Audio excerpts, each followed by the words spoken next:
Hello, everybody on Mixler. What? We are live right after Outlander. I gotta say, woo, man, that's awesome. But my Yes. love, before I get going crazy here, and before everybody on the writers forum, in the blog writers go nuts on this episode as well as you. Are you ready to actually start this episode? I am. All right. I am. All right, let's do it.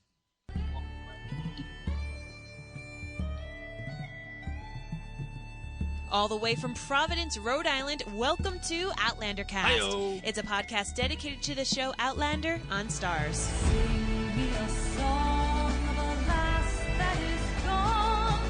Say, could that lass be I? Mary of soul, she sailed on a day over the sea to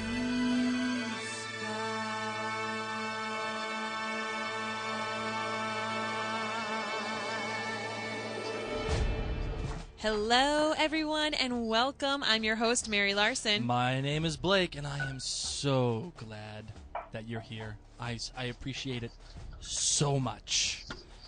Whew, baby, that is an episode right there. That, my friends, is how you start an episode, a season. That is how it's done, ladies and gentlemen. That was fantastic. Thank you so much, Ron Moore. Thank you, Outlander Cast. Thank you, Outlander Crew. And thank you to all the writers of the Outlander Cast blog who are joining us today. I am so excited for this. This is a first time ever event. Well, actually, this is the second time tonight, but this is a once in a lifetime Marconi nominated episode of Outlander Cast because this is the official clan gathering, and you are joining us live.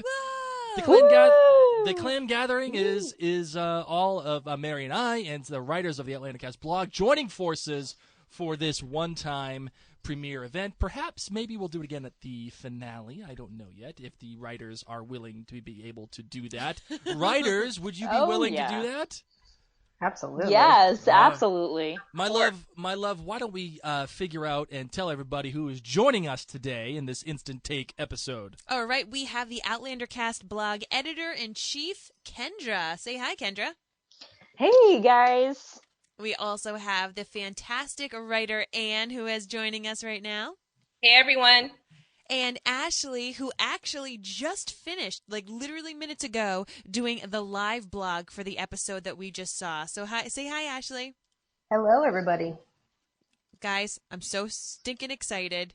Of course, we wanted to welcome our friends on Mixler and Periscope to the first ever of the clan gathering of all of the Outlander Cast outlets. This is just so incredibly exciting. We did one pre-show, and now here's the one post-show, and we are pumped. So if you have any questions for any of the writers, remember you can ask them on Periscope or in the Mixler forum.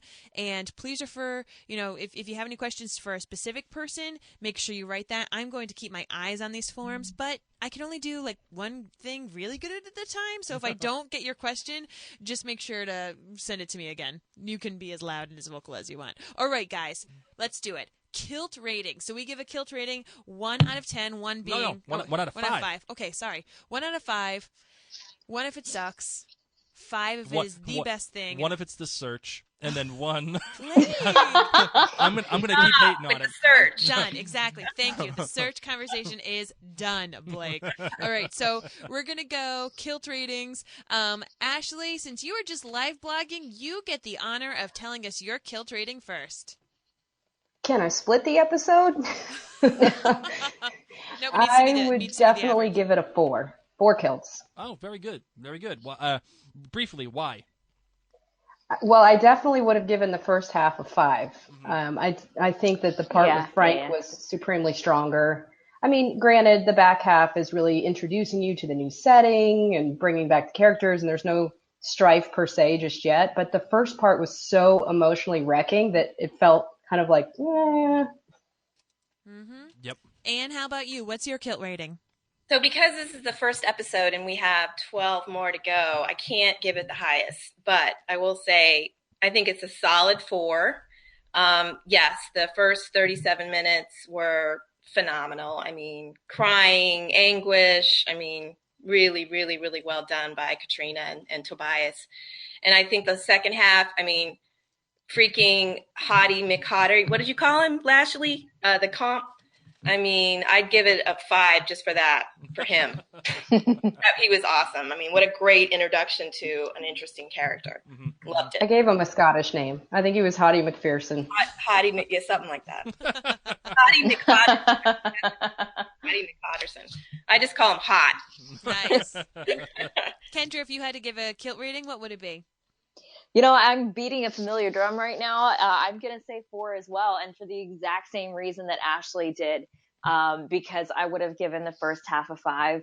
I wanted more. I wasn't ready to segue quite yet into Back in Time to Paris, because there was so much there to mine between Claire and Frank. And there was just such meaty performances, and I didn't want it to end. I mean, there's such a story there. And when we did transition, it was beautiful. And I wasn't like hugely disappointed in the second half, because I was blown away by the whole thing. It just felt like the stakes had somewhat dropped emotionally. Mm-hmm. And that's not something that you would expect, considering what they're about to do. I don't know. I wanted more of Frank and Claire and that really interesting interplay. How about you, Blake? Do I want to beat the familiar drum too? Oh. Do I really want to do that? Do I want to say 4? Oh no, I don't think I'm going to. I'm gonna give it a 4.5. Oh, okay. Wow. I know. This should shock everybody. This should shock the entire Outlander community, because I'm giving it a higher rating than everybody else. I know. I'm already shocked. I know. Imagine that. I'm giving it a 4.5. For the strength of the first half of the episode, the first 37 minutes, as you guys have said, this is already familiar territory. The job by Tobias Menzies was absolutely breathtaking. What that man accomplished in this episode single-handedly legitimized and justified his entire presence in Season 1. That everything that you saw in Season 1 was perfectly encapsulated and justified in this episode. Because the emotional weight and the gravity of what he had to accomplish and what he had to undergo, specifically that one sequence when about the pregnancy, and that's amazing, and then oh my god, and then that look of horror on his face, unbelievable. The blackjack, though, right? Right. When he went after Claire with his fist. Right. That again, you can see the bloodlines in him as it's there. Which is great, and that also plays into it. You have that flash of blackjack as Claire's looking at him, and it's showing you that she is still afraid, she's still scared, which is great. The one problem I'm seeing is that the Comte de Saint Germain, whatever, blah, blah, blah, Saint German, whatever, yeah, sure, hot dude. Okay, fine. Listen, whoever you are, fine. It's obviously that you're going to be the villain for France. Okay, fine, no problem. I'm going to go along with that. So you don't get a chance to know him quite yet. The stakes aren't there. The emotional stakes aren't there. And one of the things that went underplayed in this part of the episode, I feel like, or people aren't recognizing so far, is Claire asks in the future, who won Culloden? Mm-hmm.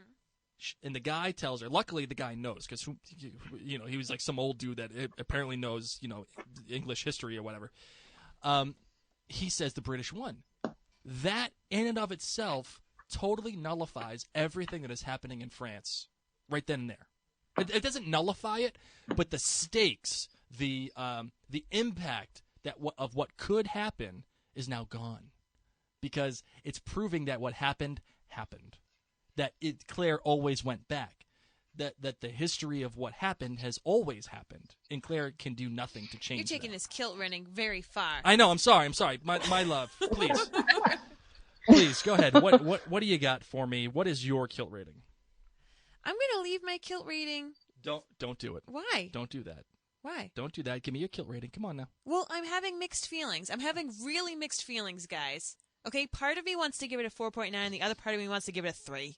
Whoa! A 3. Oh. I'm ready to because I'm feeling the 3 is like the halfway mark. I know 3 makes it sound like a terribly low thing, and the other part of me just wants to shoot for the 4.9/5. I can't give it a 5. I can't. There were so many great things about it. God, Bear McCreary, what did you pull out for this episode? It was fantastic. beautiful. Okay, I know. so there's like parts of me right there, and then there's other parts of me that say, I spent 40 minutes with Frank, loving Frank. Mm-hmm. Why am I now with Jamie? What's going on? Who Right. am I supposed to love right now? Because I've been loving Jamie for all of Droughtlander, and now you just made me cry over Frank. Right. My heart is really conflicted, and because of that, I don't even know what my Kilt rating is, guys. If that even makes any sense. I just cried with Frank. I cried with Frank, and then I saw Jamie, and I was like, your pecs got bigger. I'm glad your hand is hurt, but your pecs got bigger, so you did some kind of workout on that ship, and I'm just very confused. So I honestly don't even know what I can say right now. All right. I'm put on the spot. All right. So we gave our Kilt ratings. Let's get into the show. Let's dig into the meat here, and let's get it done. You ready for this, Dallin? Yes. All right, let's do it.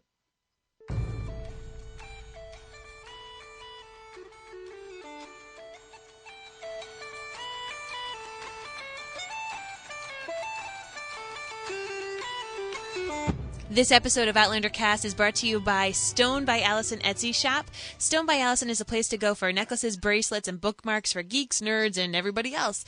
Pair your favorite Outlander book with a Dinnefash Sassenach bookmark, or show your love for your own favorite fandom with a custom-made piece just for you. All pieces are handmade by Allison and include fine art necklaces, jewelry with quotes from Doctor Who, Harry Potter, and... Wait. Hold on now. Hold on now. You're a wizard, Harry. Thank There you. he is. There's my Hagrid. And Game of Thrones, among many others. Enter the coupon code OutlanderCast to receive 10% off your next order. So it's visit stonebyallison.etsy.com and visit now to find your favorite new accessories. Hi-yo. All right, so let's get into this show. I'm so incredibly excited. All right, can I set the table for all of us right here? Yes. Okay. Listen, I love Frank. And what they did to start the show off, but which, by the way, I called that, by the way, just so we're all clear about that. I called that. How they started the show off was absolutely perfect. I don't know about the book reading experience, but for the show watching experience, I was totally thrown off. Didn't expect it. I mean, I did, but I didn't. And it brought up a whole bunch of questions of, does history happen the way that it happens? Why does she go? What is the ring that she has? It brings up her relationship with Jamie, and Jamie is clearly aware of the fact that he has to let go of her, and she has to let go of him. Why is that? It sets up all these mysteries that will bring you to what is supposed to happen and actually have you question it. They finally had the balls to do what I said that they should have done last season, episode 1B, which was have the whole episode be Frank. But they lost it a little bit towards the end. They had to bring in Jamie. They had to bring in Claire. And they had to bring in that kind of reaction to bring it back to France. While the transition was beautiful, I was a tad disappointed by the fact that we were immediately thrust back into France. I wanted the whole episode to be in the 40s. What do you guys think? Well, you can't get what you want all the time, Blake. I'm so sorry. I know. I'm sorry. I'm sorry. Kendra, what are your thoughts? I agree. I actually thought that the whole episode was going to be with Frank. I really did, because there's so much there, not just for Frank, but to see Claire grappling with the transition and getting kind of slammed back into the present. And I suspected that it might, but I wanted it to be a whole episode. I think that, he did a great job, Ron Moore did, in providing a similar reaction for viewers that book readers did. book readers, know it was slightly different, but you get that same kind of feeling of just being completely thrown out of time and place when you start viewing the episode or reading the book. Ashley, we know your thoughts were captured on the blog, but please, for everyone that did not read, and if you have not read, you've done yourself a major, major disservice. Please give us your thoughts about the premiere and what do you thought? Yeah, I mean, I echo Kendra's sentiments and yours as well. I could have taken the entire episode in the 40s and been perfectly satisfied. It felt just uneven to switch to Jamie. That being said, the first thing I'm going back and rewatching is that supremely awesome hand transition. That was so cinematic and very cool how he did that. That was probably my favorite part of tying it together. So as I'm watching it and celebrating that that's the way that they're going to do the transition, I'm also going, but wait, I don't really want to go. I want to stay here. So, I thought it was really good. Again, I think this episode was all about Tobias Menzies. I think he should get every single award that is ever to be given out. Yes. This was his time to shine. And I really loved it because, for everybody who's ever had a naysaying moment about why we're fleshing out Frank's character, why he's in it at all, it's for the brilliant ability of Tobias Menzies. Give him a place to shine, and this was that episode. Right. And what do you got? So I'm going to be an outlier here. Let me just say, Tobias Menzies, amazing. There were so many little gems that were dropped in that first 37 minutes, and the book readers will understand. Roger, Mrs. Graham. I mean, there was just so many things. Leap of faith, which I won't go into. But you know what? This is not a story about Claire and Frank. This is the story about Jamie and Claire and their travels, their adventures. And I think it was wonderfully done. It definitely took the jolting nature of the beginning of Dragonfly and Amber, the book, and I thought they did a great job in giving viewers that same feeling. But, I was ready. I mean, I wanted to go to Paris. I wanted to see Jamie again. I think it was plenty. 37 minutes was a lot. Again, wonderfully acted. I loved it, but I wanted to go back. I wanted to go to Paris. I wanted to find Jamie, and I wanted Claire and Jamie to start their work in Paris, so to speak. So I'm fine with the way it was split. I didn't want a whole episode of Frank. No way. Well, and let me ask you then, at least. Ron Moore has made it obviously clear that, yes, the show is about Jamie and Claire. I'm not going to argue that it's not, because that's Sisyphus pushing the rock up the hill. But Ron Moore has made it clear that Frank is a larger piece in the TV version of this story. Now, can you accept that, even though the book reader in you is like, well, this is Jamie and Claire? Absolutely. And I actually wrote a blog piece about why I thought Frank was an important character, because he was getting so slammed in season 1. And Frank is absolutely an important part of this story. And I think Ron Moore had to spend as much time as he did on Frank in season 1, because people who had not read the books needed to understand why Claire spent almost all of season 1 trying to get back to this man, even though she met this, strapping Highlander that everybody's fallen in love with. I mean, he's an important character. It's an important part of the story. But at some point, I'm sure that he would love to have Tobias stay throughout the entire series, but that's not going to happen. So I think, he spent an appropriate amount of time. I think it was well done, but I think, it's time to move on. Yeah. Sorry about that. That was weird. Yeah. Sorry about that. So, I understand that. It's difficult. It's difficult for book readers, I think. I know, Blake. It's going to be hard to let him go. I know, it's hard. And my love, as a book reader for you, is it easier for you to accept Frank, or is it something that you think they should stick to just Jamie and Claire? This is what I'm saying. Like, I feel kind of like, because I was crying with Frank, but I loved Jamie and Claire. I wanted Jamie and Claire. I did not want to spend this much time on Frank. However, I like spending this much time with Tobias. Right.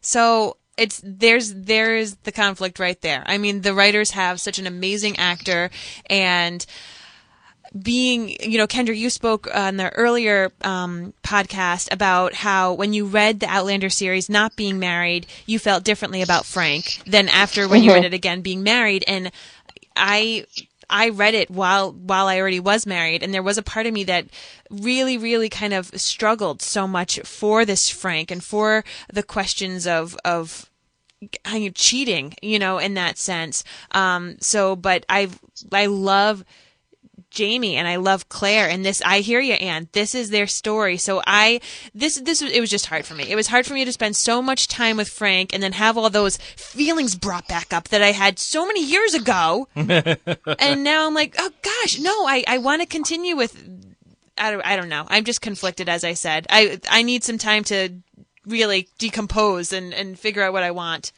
I'm just a mess. I'm a mess of it because I loved the episode. I love Tobias, but I wanted more of who I'm here for. Mm-hmm. No, I get it. Oh, sorry. Here we go. Just checking us out on right. Periscope here. So I want to know from you guys, how did you like just where it did start? What year it did start in? I mean, I know we skipped the Frank part, but how did you feel with what year it started in? And, of course, keeping this spoiler-free. Why don't we start with you, Ashley? What do you think? I was into it. I liked it. I think, how do you do this, Mary? How do you do this? It's really hard. No, I didn't even bat an eye. Obviously they gave away so much in the trailer, and I've obviously read the books, but it didn't bother me at all. I thought it set it up really seamlessly, and I didn't have a moment where I thought they've cheated this. Mm-hmm. I was into it.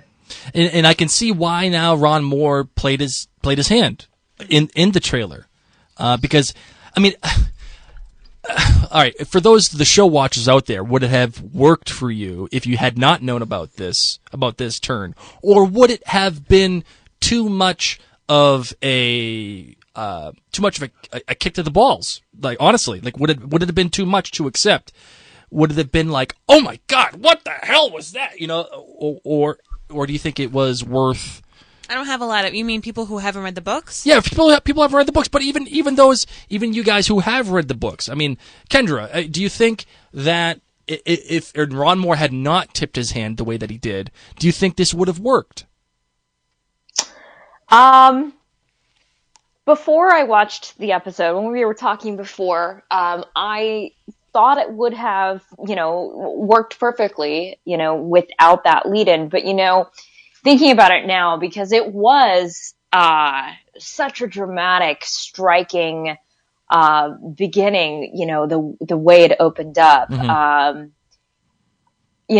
There is a chance that people who would have been completely blindsided by it would have turned it off in anger. Just like what in the world? Oh my God, I can't believe they're doing this. Click. Yeah. And that very well could have happened. So teasing it and saying, okay, wrap your brain around this. Things aren't as they seem. Tune in for episode 1. Mm-hmm. Kind of was a smart choice. Right. I think I'm in agreement. I think I'm in agreement. This seems to be the right thing. It pissed me off when I saw it originally, but it had eased this whole thing. It eased the whole transition from, or not even a transition, but like it was a hard hit. Like Claire saying, "I wish I was dead." That was one of the first lines of the episode. Mm-hmm. You go from being on the ship and the whole and Bear McCreary's score, and we're gonna change history and the sailing and the helicopter shots, and then I wish I was dead. I'm sorry, what? And then the fact that she's actually saying that. Why does she wish she was dead? Is it something that happens in Scotland, or is she thinking that because she's back in 1948 now? And this also proves, by the way, another outlandish theory of mine, that time moves at the same pace. She said she was in Scotland for 2 years. It seems relatively similar. And it's 1948. And, I think that's actually really cool. I think that that also exposes the world that we're going into. And what did you think was the strongest part of the episode? Well, let me just quickly say about the beginning. I thought as a book reader, it was fascinating because in the book, you don't really, and I don't think this is a spoiler, you don't really know what happened to Claire after she goes through the stones. Mm-hmm. You always kind of wonder, like, what was it actually like when she, came out on the other side, so to speak. So I thought that was really cool to actually get, a chance to see that.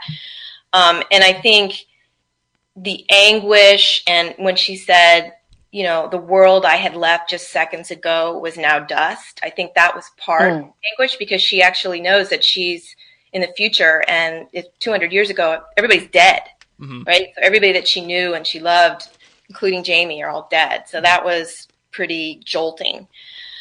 Favorite part of the episode, as much as I just railed about too much Frank, I do think that scene in the, I don't know, what was like a gardener's cot, whatever it was, where Frank kind of lost it. And that was just really, really good. I mean, it just, it showed how it really came home to him. Because at first you're sort of like, why isn't he more upset about all of this? And then when he heard the story and he just kind of lost it, I thought that was really well done.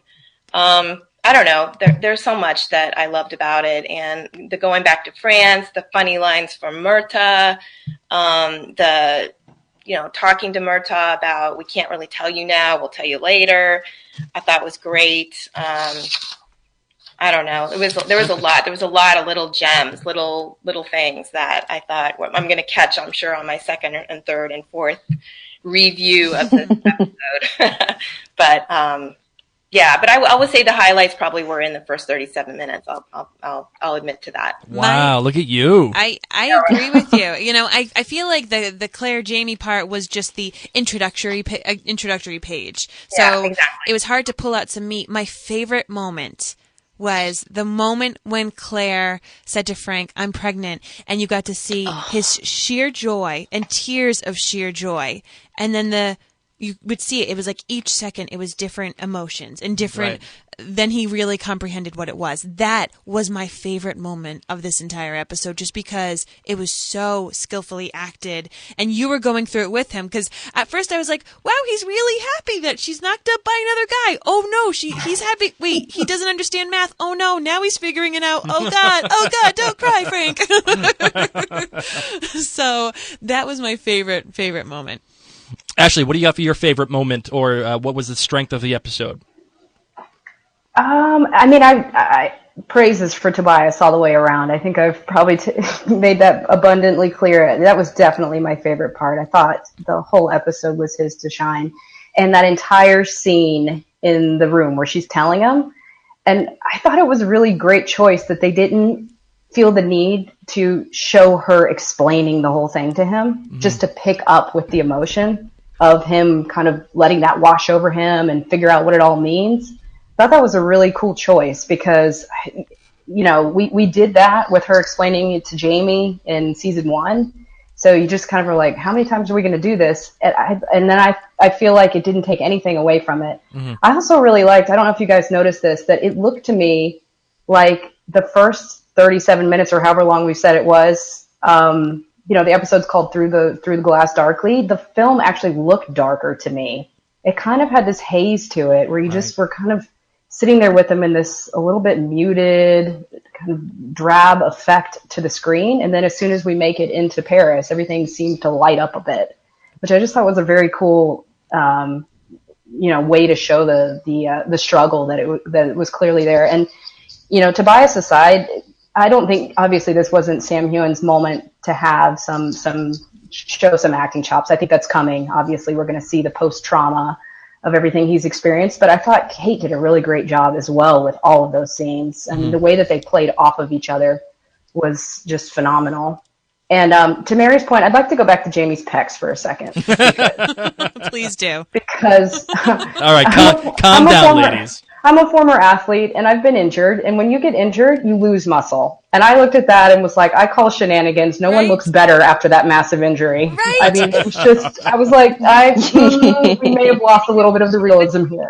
On the whole way over. So, I mean, how does that work? One-arm push-ups, apparently. That's all I'm picturing. Works both sides, both pecs, yeah. Hey, so Both pecs. a listener on Periscope here, I think it's Ran Rabin, or I'm not sure. Please say your name again, just in case.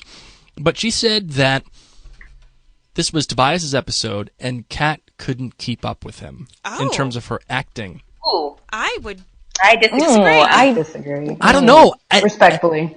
Listen, I actually kind of agree. And it may not necessarily be Kat's fault. It may not even necessarily be something that they intended.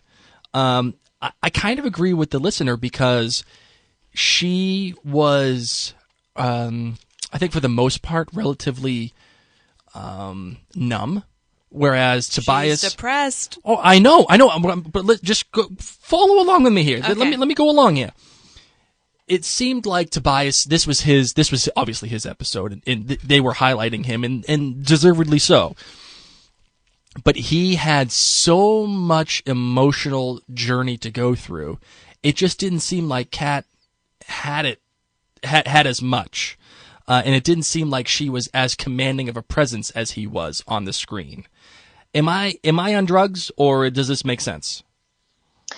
I kind of agree, but at the same time, I think she did the job that she needed to, and I think it was an interesting acting choice because when you look at that moment, which where she tells Frank that she's pregnant, which again is one of my favorite moments. There were two, but that was like the favorite moment because of Tobias' reaction. You see his face is like water, and the realization just ripples across. But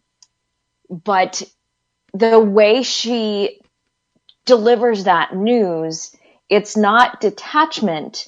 I think it's a deliberate wall going up, and she is trying she is hurt, she's wounded, and she is like a cat. Dogs, when they're wounded, they come for comfort. Cats run away and hide. And I think she is wanting so much to be alone. She doesn't want to be touched. She doesn't want to be approached. She doesn't want to be comforted. She doesn't want to be understood. She just wants to be alone. And in pushing him so far away, and she's being deliberately cruel. And that's why you get that snap of a reaction, because she did not just matter-of-factly tell him, hey, dude, it's not yours. She threw it in his face. And his reaction to that, maybe not everyone would react with a raised fist, but she was pushing and goading, and rather than push him away, he flew into anger. Right. Yeah. And I don't think she was, go ahead. I don't think she was goading him, but you want me to say why? I don't think she was deliberately goading. I think she was subconsciously wanting to let him know that she did not want him there. And I think that was, after everything that he had been through, that was very deliberately cruel. Well, I think she wanted him to understand the whole story, because they spoke all night. You saw how she told her to tell him the story at night, and then it was dawn, and they were up all night talking. And even after all of that, he still was like, I don't care, I want you to, I want to go start a life together. And I think she needed to tell him that she was pregnant with another man's child, because he needed to understand. And she even said, you need to think about this, because in that day and age, that wasn't, if they could pass it on. I mean, I think that's why he said we got to go to Boston, because they're not going to stick around, the UK and have her be pregnant. It would be weird. So I think she told him because she wanted him to know, so he could make a decision about whether he wanted to stay with her or not.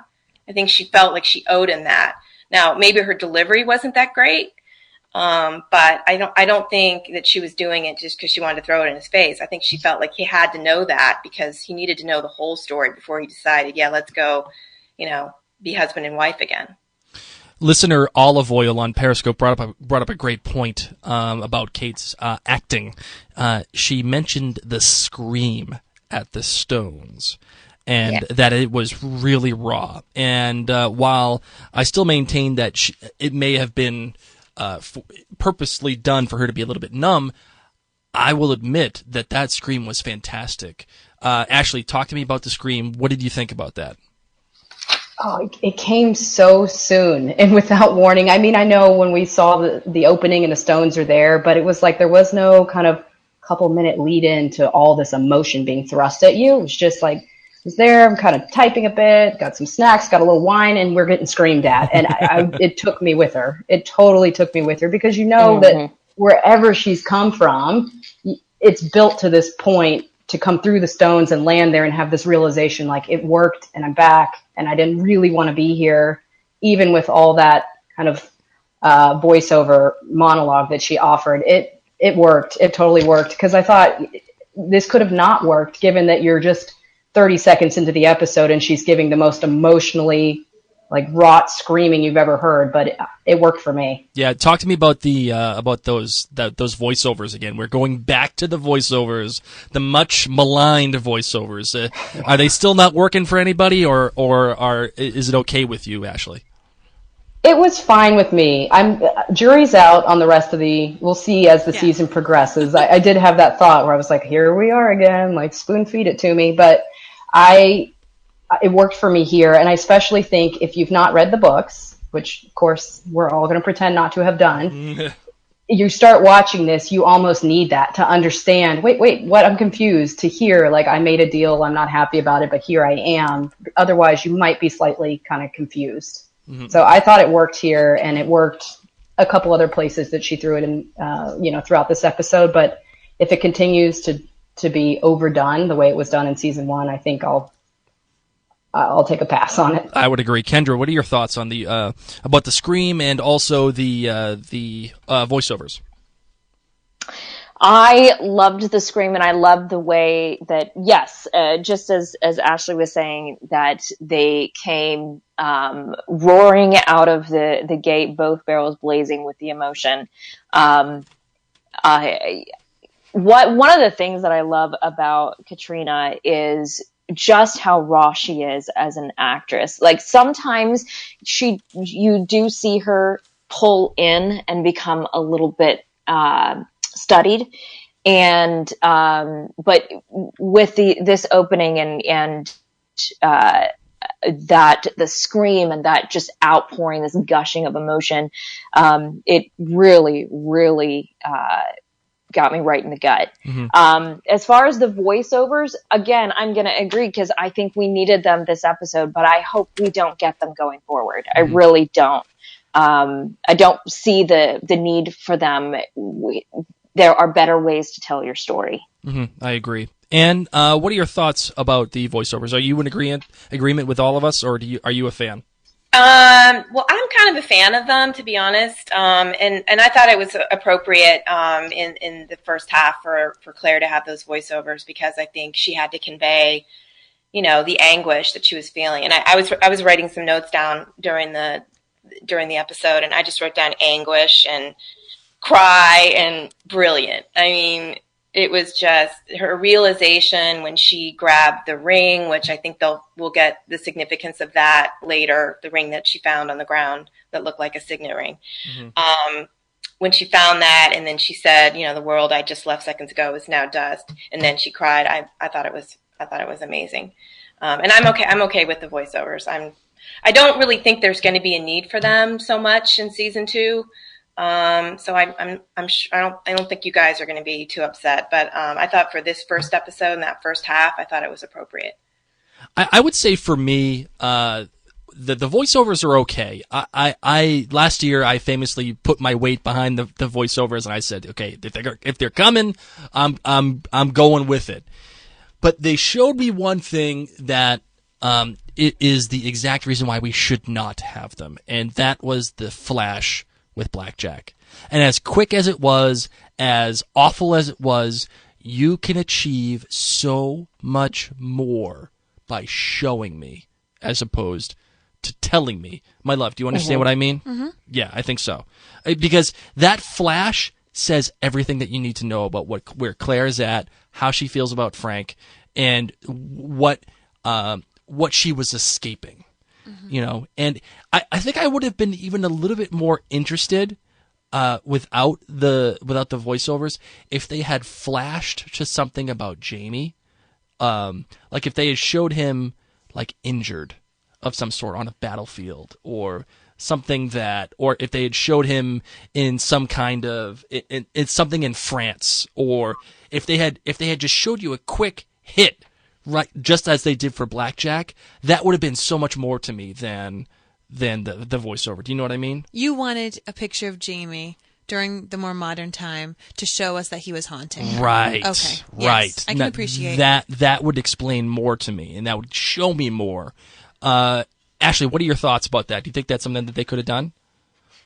Yeah, I'm with you. I mean, any time in season 1 that was what they used, it was so much more effective to me than the voiceovers. But at the same time, as we've talked about whether Jamie needed to be in this episode or not, I don't know how it would have felt. I mean, I would love that. I love any time I'm shown something instead of being, like I said, spoon-fed it verbally via a voiceover, but I don't know how that would have gone over, just because all of the different pieces to which you knew that she was really experiencing this kind of stuck between worlds. The moment when, I don't know if you guys had this moment when Frank came in and she just had this, as he leaned forward, all she could see was Blackjack. I totally retracted back in fear. It worked for me. Right. So I just feel like there was a lot visually going on. I don't know how they would have popped that in. Yep. Because I agree. I mean, the thing is that you're in Claire's point of view still, for the most part. I mean, you are in Frank's there for a while too, but you're still understanding and you're still taking the story in through Claire. So for her to have that flash of Blackjack, it makes sense in terms of storytelling, because you could then show Jamie in a quick flash, and it would be a juxtaposition of Jamie and Blackjack as in comparison to Frank, and how she's so scared of him and why she retreats back to Jamie. Like it would make somewhat sense, and that's why I think it would work.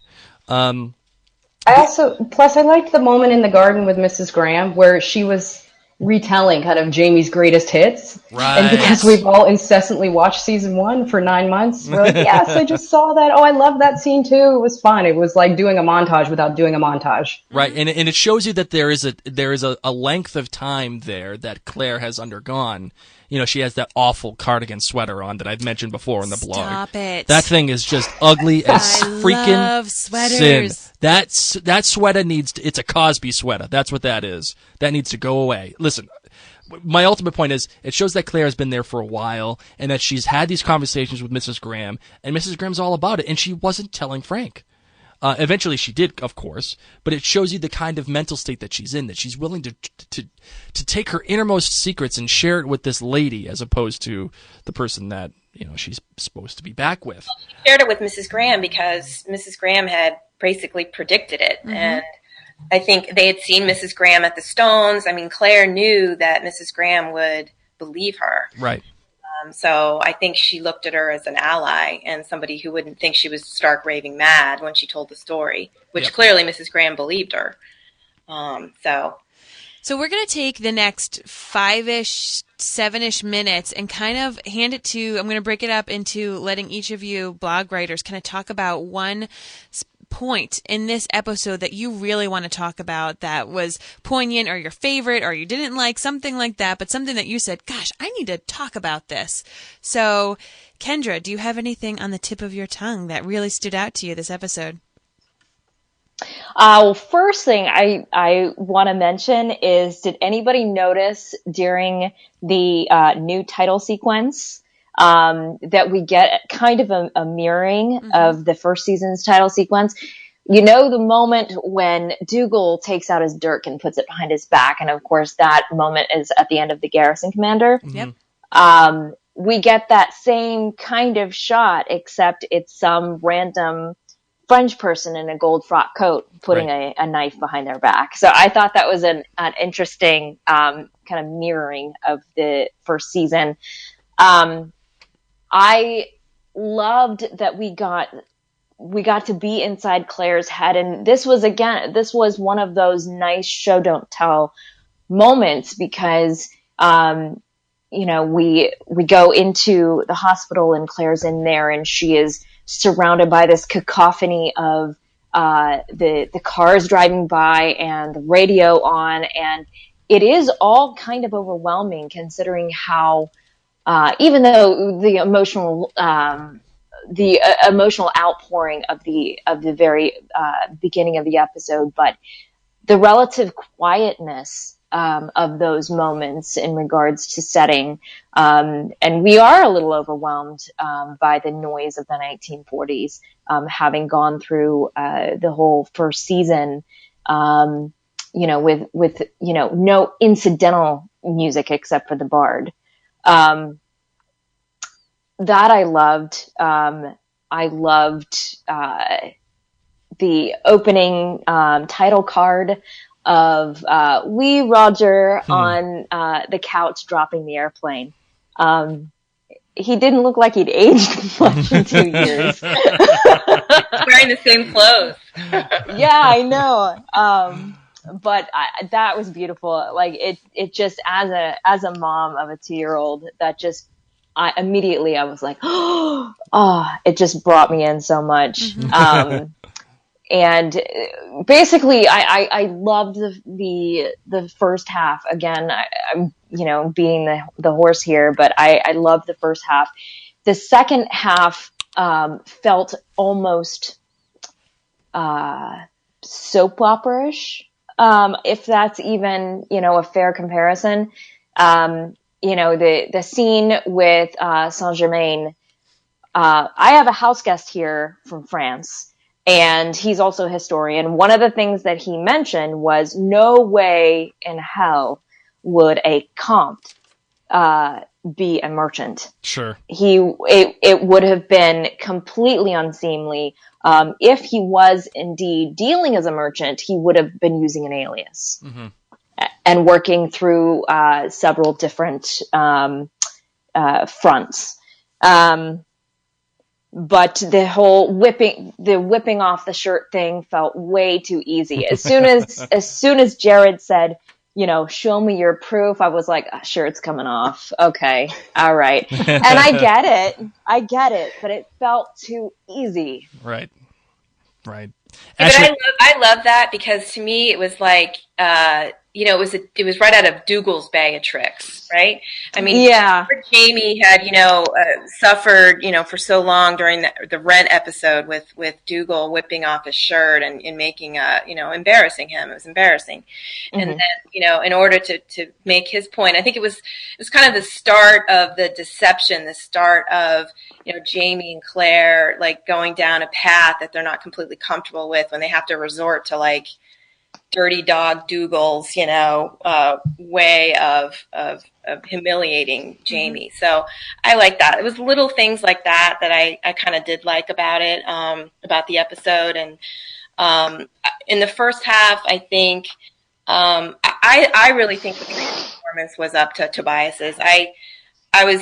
She was playing a character that was completely traumatized. The love of her life, she had to leave, and now he's dead. And I thought it was really interesting when Frank said, you have to let him go now. And when she said, you're right, because he asked me, I promised him. So it's like, yeah, I'm going to let him go because he asked me to let him go, not you. I thought that was kind of, if you don't talk about sort of goading. Mm. But yeah, things like that. On the second half, I love Murtagh, so it was great. It was awesome to see Murtagh, and I feel kind of bad that he doesn't know the whole story, but he'll figure it out. I'm sure he will. And I have a lot of listeners here on Periscope asking, or at least saying, that it was Jamie's choice to take his shirt off. And he wasn't forced to do it like he was with Dougal. Sure. Do you have a retort to that? Well, I mean, I wasn't saying it was the same and that he was being forced. I'm saying he actually took sort of Dougal's maneuver and used it for his own purpose. Gotcha. That was my point. Yep. Ashley, what's the one thing that you think really stands out that you need to talk about? I want to talk to you about what I pulled out as my favorite line of the show, which was Reverend Graham giving him the holier than thou speech about assuming his role as a father, even though it's not his child, and making the biblical reference. He said, "I'm not Joseph, she's not Mary," and I'm pretty sure he wasn't the God Almighty. You know where this is headed. I thought that was just really, that got me. I was like, and that's my line for the show. That was really good. It was like, you can take your biblical references and I'll show you where you can put them. It was just really, because it was like, this isn't an apples to apples comparison. And he had been so eloquent the entire time that it's like he finally had a verbal snap moment. And I thought it was just really sharp writing. So that was my favorite quote. And then just generally, I'll say it was just good to see our friends again. Right, I think at the moment that Anne suggested, which is I love Murtaugh, and to see him again, just all kind of crusty and angry, was just fantastic. His hair looked great. I don't know why, but it did. And then I have a question for you, Blake. I was just wanting to know, because you're not, obviously you haven't read the books, when they were like, we're going to Boston. I was like, somewhere Blake might be cheering. I don't know. Yeah, no, I literally cheered in my family room. I had my version of Dirty Water playing on my phone, and I was like, yes, thank you. What a pisser. Going home, coming to my city. Thank you so much. That was great. I'm so happy about that. Like but they ended up in New York. That wasn't the Boston skyline, by the way. That's the New York. Yeah, I noticed that too. That seemed. They had to fly into a more major city. At the time, Logan Airport ain't around at that time, so they got to fly to New York. They got to fly to JFK. Well, actually, it's not JFK yet. It's probably something else. I don't know what it is. But at any rate, my love, I think we are coming up on time here. How much time do we have left? We have 8 minutes. And questions? I would ask if anybody has any questions. But in the meantime, I think it's time to get to the outlandish theory of the week. Is it that time? It is, and all the other book readers can just close their mouths like me and shake their heads. All right, feel your pain. All right, let's get to the outlandish theory of the week. So I want to let you know that this outlandish theory here of the week is brought to you by Silver Statements. Visit silverstatements.com for a collection of Outlander-inspired items and other handcrafted jewelry and accessories. So, my outlandish theory of the week? Mm-hmm. Okay. That ring does not belong to Jamie. However, Jamie is, I guarantee you, that there was a battle, and Jamie is injured, and he thinks he's going to die. So he sends Claire off and says, listen, things are going to be bad news here. You need to get out of Scotland. You need to get out of here. Go back to Frank. Be safe. And something bad's going to happen to me. And if I can't be here to protect you, and if I'm not here, then you got to go. And you have to watch yourself. And that's going to be the mystery of why she has gone back. But also what will happen is she will discover that he did not die in Culloden or this particular battle, and this will be the propelling force for the rest of the season in the 1940s, which will carry out through the rest of the season, and why she goes back. And that is my first official, real Season 2 Outlandish Theory of the Week.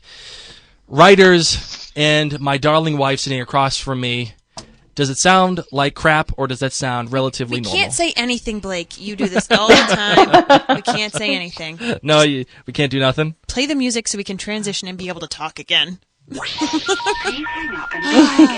Yes. We're out of the outlandish theory of the week. Yes. All right. And as much as I want to play the final countdown again, I wish I could, but I can't. It's actually time to play the normal music for Outlander. My love, are you ready to close out this final show? And the writers, are you, reluctantly ready to close out this show, guys?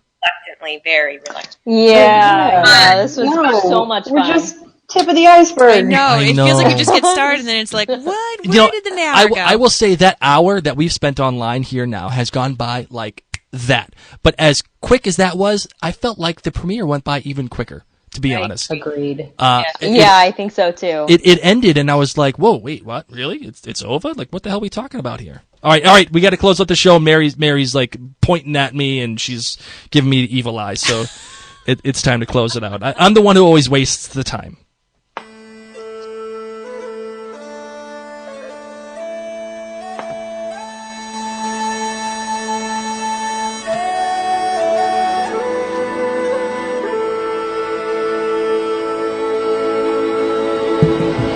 So we wanted to remind you that this episode was brought to you by the Stone by Allison Etsy shop. Stone by Allison is the place to go for necklaces, bracelets, and bookmarks for geeks, nerds, and everyone else. Pair your favorite Outlander book with a Din of Fash Sassenach bookmark, or show your love for your own favorite fandom with a custom-made piece just for you. All pieces are handmade by Allison, the owner, and include art necklaces, jewelry with quotes from Doctor Who, Harry Potter, my love... Harry Potter. No, what? You're a wizard, Harry. Oh my God, it reminds me of that time. She was at a dance and everyone's like, how you feeling? Hot, hot, hot. You know that song? And Mary's like, and the guy goes to her and says, how you feeling? Mary says, good. Just totally ruins the experience. Oh, sorry, okay. Such as quotes from Doctor Who, Harry Potter, you're a wizard, Harry. Thank you, and Game of Thrones, Winter is Coming, among many others. Enter the coupon code OutlanderCast to receive 10% off your next order. Visit stonebyallison.etsy.com now to find your new favorite accessories. That's it. I can't believe it's over. Droughtland is finally over. We're here. The end of the episode. Guys, be sure to always to stick around to the Outlander Cast blog and have it at the ready for every single episode, as Ashley will be live blogging each one as it airs, and I'm sure you all loved what she had to say here. So please, Ashley, promote yourself. Give a shameless plug, please, for your own live blogging. People, don't make me watch alone. Just stay with me. Let's do it together. We're all in this together. So this come down the rabbit hole with me. So this officially starts everything off for us. Mary and I will have our normal episode that we always have. That will come out on, I believe, Monday is a fair day for it to come. Sure, why not? So it'll be just Mary and I, and you will not be graced by the wonderful presence of Ashley and Kendra and Anne and Denise and Holly and everybody else who has joined us live on Outlander Cast this evening. In the meantime, if all the handles for social media for Outlander Cast, and whether it's Snapchat or Facebook, Twitter, Periscope, smoke signals, all if that ain't enough, you can always reach us at outlandercast@gmail.com. That's right. And I want you to also make sure that you check out our website. It's outlandercast.com. So for those of you, especially like on Periscope, who may be new to us, head on over to outlandercast.com. You'll also be able to find the blog. So many amazing posts up there, and there's so many more to come from awesome bloggers like the ones who've joined us today. That's right. So check out the blog at just go to outlandercast.com, hit the little button that says blog, and you'll be able to read everything that everybody writes. The most important thing you can do is just support us. Tell everybody that we exist. If you enjoyed this Periscope, if you enjoyed this Mixler, let everybody know that we, Outlander Cast, and the Outlander Cast blog exist. We would love that. That's it, darling. That's the end. We did it. We did it. We're here. Droughtlander is over. Kendra, Anne, Ashley, you guys are amazing. Do you want to each say goodbye? Kendra, here's your moment. All right. Thanks, everybody. This was so much fun, and I cannot wait until next week. We will see you then. Anne, what do you got? Thank you, guys. I had so much fun, and thank you all for sending questions and commenting, and we look forward to seeing you on the blog and commenting on the blog, please. Ashley, your final shameless plug. Good riddance, Droughtlander. Well, everyone, I'm Mary Larson. And for Kendra, Ann, and Ashley, my name's Blake. And you have been listening to Outlander Cast's Clan Gathering. Hi-yo! All right, is that it on Mixler? Bye, Mixler people. You guys have 30 seconds left of us. We have enjoyed having so much fun in this conversation. I just love it. And for our blog people, they have been saying some awesome things about you in here. I want to know if we can save this chat. The Mixler Actually, friends. we can. Yeah. Oh, perfect. It stays up the entire time. Oh, perfect. Awesome. So, and to our Periscopers, you guys are amazing too.